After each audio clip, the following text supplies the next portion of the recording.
What's up everyone, it's Scotty with Money Investing. This is going to be a very insightful slash educational video for you because I've been getting a lot of questions in our Discord on how to actually short. So I'm going to show you four ways on how you can actually go about shorting a stock that you prefer. Now, before we get further into the video, I know that shorting has always had this negative connotation that shorting is evil, shorting is only for hedge funds, shorting is not the right thing to do in the market to kind of bet against a company. But I don't see it that way. Now, I'm not talking about going out there and putting out a report, a short attack on a company and taking a short position, kind of burying it to the ground. No, I'm only talking about using this tool to your advantage as a hedge, okay? Because hedging is really, really important. Hence the word hedge fund, right? Because their entire job is built on building portfolios on both the long side and on the short side, so they're able to take advantage of market movements in either direction. So in this video, my goal is to really go over four ways on how you can actually consider or really think about hedging your positions for the downside, right? If the market turns, if the stocks start selling off, if you want to take a position where you benefit from markets or stocks selling off, this is going to be a video for you because I'm going to go over, it's going to be more educational, right? So a lot of you guys probably already know about these things, but I was getting a lot of questions in our Discord, so I decided to actually do a video and go over some of the terminology, some of the ways on how you can actually go about doing this, learn more about this. So again, this is not going to be like this as exhaustive video of going over everything in detail, but it's going to give you some ideas and kind of some paths that you can follow, and of course do some more research in your own time. So hope you guys enjoy it, find it helpful. If you do, make sure that you drop a like. Don't forget to subscribe to the channel if you're just joining us for the first time. The link to our Discord and Patreon is going to be down below if you're interested in joining us. 16% annual discount available till the end of this month. After that, it will expire, so you'll get access to all the binds alerts, options alerts, trade ideas. Everything's going to be included, including all the member benefits and private videos as well. So first things first, very on a basic level, I want to go over what long and short really means. So long simply is a bias where we are bullish, right? So if somebody's long, if somebody says I'm long or expecting, you know, for us to go long on a specific stock or ETF, that simply means the bias is bullish, right? Meaning that you are expecting that price of that security, of that asset to go up, okay? For us to go up, for that price to go up. Similarly, if you are short, or if somebody says I'm short, or short in general simply means the bias is bearish. You're expecting, or you're predicting, or you are betting the prices are going to come down for whatever security, whatever asset, whatever stock, whatever ETF it is that you are trading. Now, we already understand, and this is where majority of the conversations pretty much revolve across all of, you know, financial media, across all of everywhere pretty much, is conversations around long, right? And that is simply the idea of buying low and selling high, right? What to buy next, where to buy, how to buy, when to buy, right? How much to buy and when to sell, right? How much to sell, when to sell. All those conversations are simply around being long on a particular stock or an asset class, whether it's long on cryptocurrencies, whether it's long on stocks, whether it's long on gold, whether it's long on bonds. It's all about buying low, selling high, right? That's pretty much, you know, markets 101. That's how you make a profit on the difference.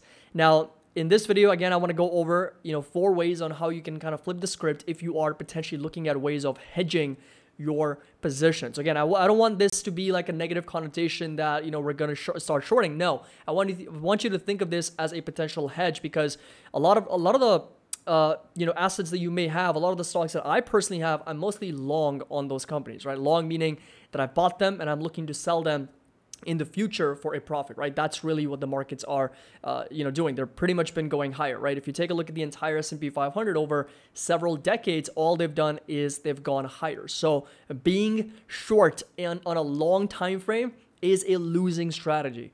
Being long on a longer time frame is a winning strategy. Ask anyone in the last 50 years, 60 years, how they've performed. If they've simply stayed invested in the markets, they've bought and they've held on, bought or sold, or bought or held on, they've done really well. Ask anyone how they've done if they have consistently tried to short the market since 1950s or 1970s, right? Because over the long term, the markets have just kept on going higher, so shorting has been a losing strategy. So I only want you to think of this as a short-term hedging strategy as opposed to a long-term long strategy, right? Think of always as long as being long-term, and think of a short, at least in my book, short as being short-term, right? Think of it as a hedge. That's one way for you to remember it.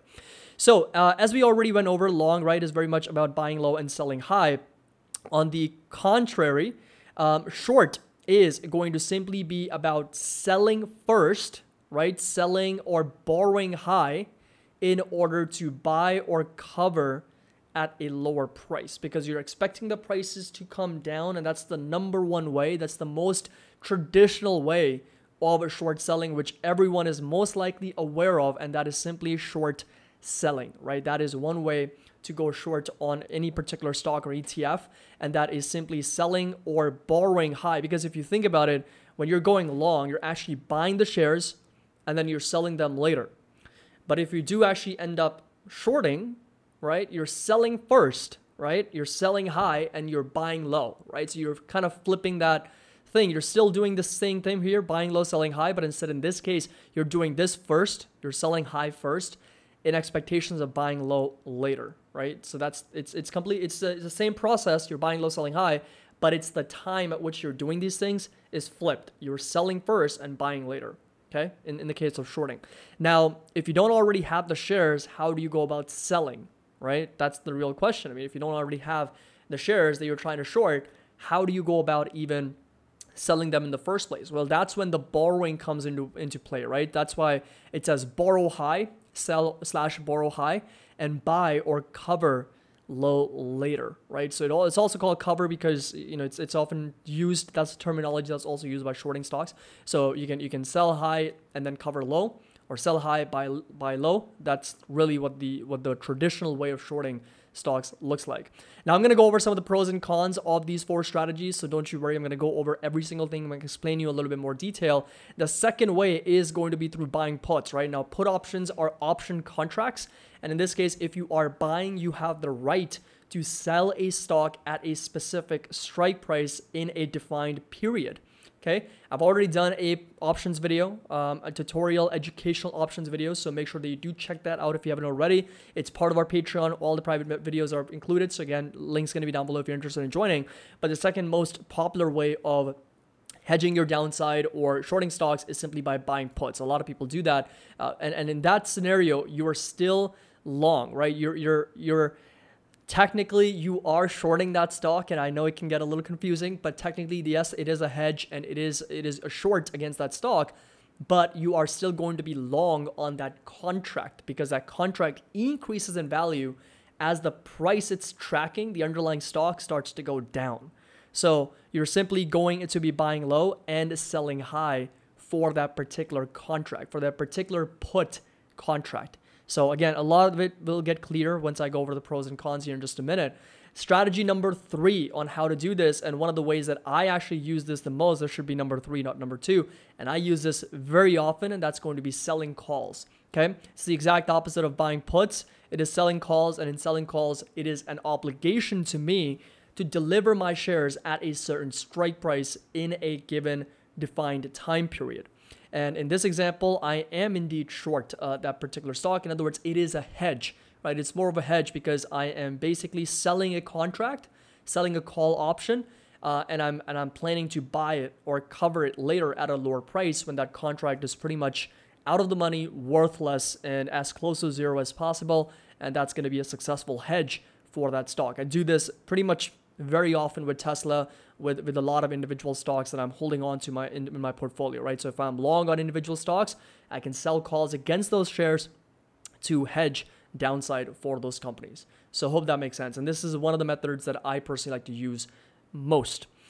Now, of course, this right here is the final, which is a buying of an inverse stock or inverse ETF. There's other ETFs or stocks that are out there that are constructed by different issuers that allow you to actually bet against certain stocks, certain ETFs, or certain sectors even that you can take advantage of. If those prices come down, then this ETF or this stock will go higher. It will go up. So basically what I would be doing is I would be taking a long position on those inverse stocks or inverse ETFs, and simply the process is going to be buying low and then eventually selling high for that particular stock or ETF. So these are the four ways, the four most popular ways of how one can hedge their portfolio. The number one is the traditional short selling, right? You can sell high, buy later low.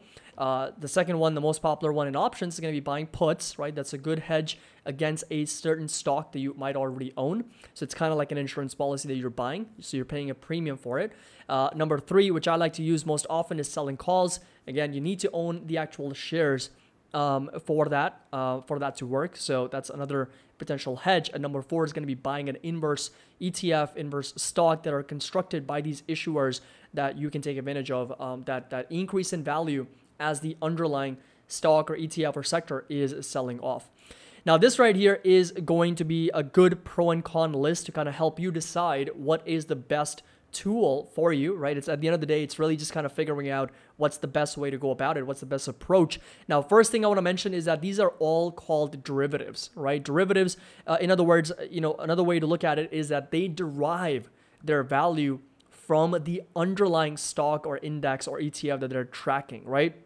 They don't have a value of their own, but instead they derive their value from the underlying stock, ETF, or index that they're tracking. That's why they are called derivatives, right? So the tracker in this example, in these sort of four examples, the tracker is almost always going to be the underlying, right? Underlying meaning, let's say, for example, that I decided to short Apple, right? So if I have a short on Apple, the value of my short is completely dependent on the underlying stock, which is in this case Apple. If I end up using this method and I start buying puts on Apple, the value of those puts are going to be dependent on the underlying stock, which is in this case, once again, Apple. If I sell calls, again, the value of those calls is going to depend on the underlying stock price, which is Apple. And if I, once again, buy an inverse stock ETF or for Apple, there are plenty of other stocks out there as well. Again, the value of that is going to depend on the underlying. So tracker for all of these is always going to be the underlying stock ETF sector that you are shorting. So that's why they're called a derivative. Now, when it comes to risk, right, which carries most versus least risk, traditional shorting carries unlimited risk. That's why it is the least favorable in my personal opinion, because when you are selling high in hopes of buying low later, right? If you sell high and what if that stock price keeps on going higher, right? Because when you're doing a traditional short, you're basically betting the stock price will sell off, right? You're betting the stock price will come down, and as a result, you'll be able to cover low. But if the stock price keeps going higher, that's why it's called a short squeeze, because the shorts are getting squeezed out of their position. Then what you're doing is you're selling high and you're buying higher, right? That becomes a much bigger problem, and that creates even more buying pressure for the stock to keep going higher. And the stock, there is absolutely no limit to how high it can go. So your traditional short can have unlimited risk, right? The exposure is absolutely unlimited, right? If the stock pretty much goes from like what happened in the GME, right? GME and AMC, all these companies, the stock can literally go to thousands of dollars. That there's no limit to how high it can go. And that's why a traditional short always carries an unlimited risk. That's why it's, in my book, the least favorable method of taking advantage of a potential short or a hedge. Now, when it comes to puts, buying puts, the risk is defined because you're pretty much maxed out at the premium, right? At what you pay. So if you are, if I, let's say, decide to buy puts on Apple, for example, again, and I'm paying, let's say, $200 for one contract, that's the maximum that I can lose, right? If Apple keeps on going higher, I lose $200 in premiums that I ended up paying, right? That's defined. That's the max that I can actually lose for that put option. With selling calls, again, your risk is defined, right? So if the stock price ends up coming down, great, those calls print and I profit. If the stock price keeps going up, then that's also not a problem because I will be obligated to deliver my shares for that stock at that certain strike price, right? It's a little bit different than put options, but the risk is also very much defined. It is outlined before you actually sell that call. You know exactly what your risk level is when you're picking out those strike price, when you're picking out those expirations, so on and so forth. And when it comes to inverse ETFs, this is also pretty defined because the max you can actually lose in those is basically how much you put in, right? So let's say that an inverse ETF, by the way, let me show you what I mean by inverse ETF. So if you come over to my watch list of ETFs here, what you'll notice is that a lot of these are either sector or individual stocks, right? So for example, this right here, AMZD, this is a direction daily Amazon bear ETF. So if anybody wanted to take a bearish position on Amazon, believe that Amazon was going to come down, instead of, let's say, buying options, or if you have no experience on buying options, you can simply take a position in AMZD, and that's going to give you 1-to-1 exposure on Amazon, right? So it has been coming down since March 16th. You know, AMZD is down 17% because Amazon, on the other hand, is up since March 10th, March 12th. It's pushed up 17, 18, 20%. So again, you can see a lot of them, SOXL, SOXS, pretty common pair between semiconductors. We got, you know, FAS, FAZ, pretty common pair on financials. Then, of course, we got TQQQ, SQQQs, pretty common pair on the NASDAQ as well. So there's a lot of inverse ETFs, and the risk, again, is defined because the max you can lose is how much you put into it if that ETF ends up going down all the way to zero. So the max loss is defined. Now, when it comes to the time constraint, right? So is there a time limit as to when, you know, the trade needs to work out or the hedge needs to work out? Short, there's no limit, right? I mean, you can hold on to it for a month, a day, or 1 year. It depends on your broker, of course, depending on who you're borrowing the shares from. But there's no time limit, right, per se. I mean, for the most part. With puts and calls, there is a time limit because there is an expiration date in the future where these options will expire. So there's a little bit of a downside with that. And inverse, there's, again, no limit. You can hold on to that ETF or that inverse stock or whatever for as long as you want, as long as it's trading and it's functional. You can pretty much, there's no time limit. Now, in terms of liquidity, right, how liquid are these instruments? How liquid are these derivatives? Now, short, it can be mid to high. I mean, a lot of brokers do offer, you know, their shares are out there for shorting. Really depends on the list, the borrow list, and you can check that for yourself. Puts, calls, again, the liquidity is pretty high. You can find most options are traded on most stocks, depending on the underlying stock's liquidity as well. But of course, if you are, you know, trading anything in the S&P 500, the liquidity is going to be high for those companies. Now, inverse, liquidity is low, right? I mean, you're not going to find very often if you want to specifically, let's say, for example, again, short or take a hedge against CRM, right? Salesforce.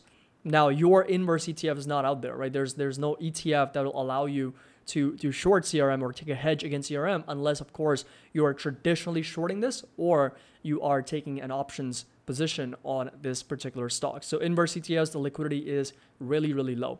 Now, what is the cost? With the shorting, there is an interest charged on the borrowed shares plus any other fees. So you might be obligated to pay any other fees there. With puts, of course, you're going to be paying a premium to take advantage of that option contract. For calls, the cost really is opportunity, right? Because if the stock price ends up going higher, then you're capping your upside with your underlying shares. If the stock goes down, well, that was the hedge in the first place. But if it goes up, really what you're costing yourself is the opportunity to make more. That's really what it is. And that's why I do prefer, you know, selling calls a lot more than versus puts or short or inverse, because again, they do carry a lot of risk. They do carry more cost than selling calls, in my personal opinion. And really your upside is the only one that's actually capped. Inverse, there might be some commissions, but it's just like buying a stock or an ETF. So again, treat it as like one, and the only cost associated with that is going to be commissions, and maybe even a little bit decay depending on leverage, because this is also constructed using options, right? The only way, you know, stock can or ETF can go higher when the underlying is going down is by using options, right? It's not a surprise. So there may be some commissions and some decay also part of the equation. So I might have to put that as well. Commissions plus fees plus decay. That's the cost for inverse. And then when it comes to hedging, it is possible to hedge 1-to-1 on short positions. So let's say that you're $10,000 long on Apple. It's possible to short $10,000 worth of Apple on the downside.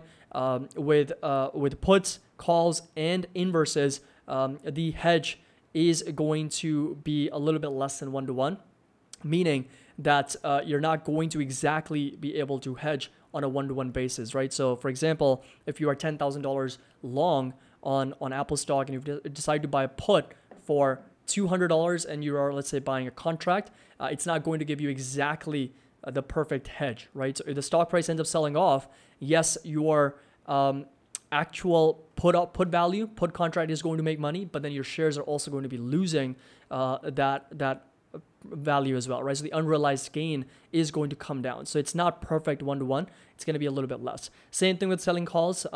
Again, if the stock price ends up selling off, your calls are going to print and they're going to do well, but the premiums are not going to be sometimes enough to compensate for the underlying stock that you hold and the unrealized loss that you generate by holding that stock. So that's a little bit of a downside of selling calls, is that it's not going to compensate enough for that hedge, right? So on a net basis, it's going to be really the softening of the blow, but it's not going to basically allow you to compensate enough for the unrealized loss that you may carry because the stock price is selling off.